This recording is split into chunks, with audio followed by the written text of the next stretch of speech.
నిజామాబాద్ జిల్లా రుద్రూరు విద్యుత్ సబ్స్టేషన్ సెంటర్లో విద్యుత్ వినియోగదారుల సమస్యల పరిష్కార వేదికను నిర్వహించారు. ఈ కార్యక్రమానికి రుద్రూర్, కోటగిరి, వర్ని, పుతంగల్, చందూర్, మోస్రా మండలాలకు చెందిన విద్యుత్ వినియోగదారులు హాజరయ్యారు. తమ సమస్యలను విద్యుత్ అధికారుల దృష్టికి తీసుకువచ్చారు.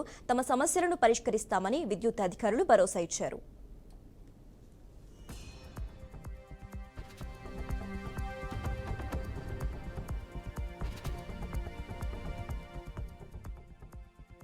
ఇప్పటి వరకు అయితే ఒక 3 ప్రాబ్లమ్స్, అవి కూడా కరెంటు బిల్లులు, సీసీ బిల్లులకు సంబంధించింది ఉంది. వాటిని అప్లికేషన్ మార్గంగా కాకుండా ఓవరాల్గానే వాటిని అన్నింటినీ సాల్వ్ చేసేసి ఇవ్వడం జరిగింది.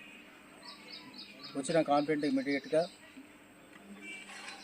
మన కన్సల్ట్ స్టాఫ్ అండ్ ఏ గారు వారి ప్రిన్సెస్లోకి పోయేసి ఇన్స్పెక్షన్ చేసి వాటి ప్రాబ్లం ఏందో తెలుసుకొని సొల్యూషన్ కూడా ఇవ్వడం జరిగింది.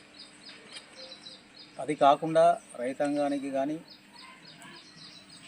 ఇండస్ట్రీస్ కానీ లేక అదర్ కేటగిరీలకు సంబంధించినవి డొమెస్టిక్, నాన్ డొమెస్టిక్ చాలా ఉన్నాయి. వాటికన్నిటికీ ఎలాంటి సమస్యలు వచ్చినా కానీ పరిష్కారం చేద్దామనే ఉద్దేశంతోనే ఈ CGRF సంస్థ అన్నది ఉంది.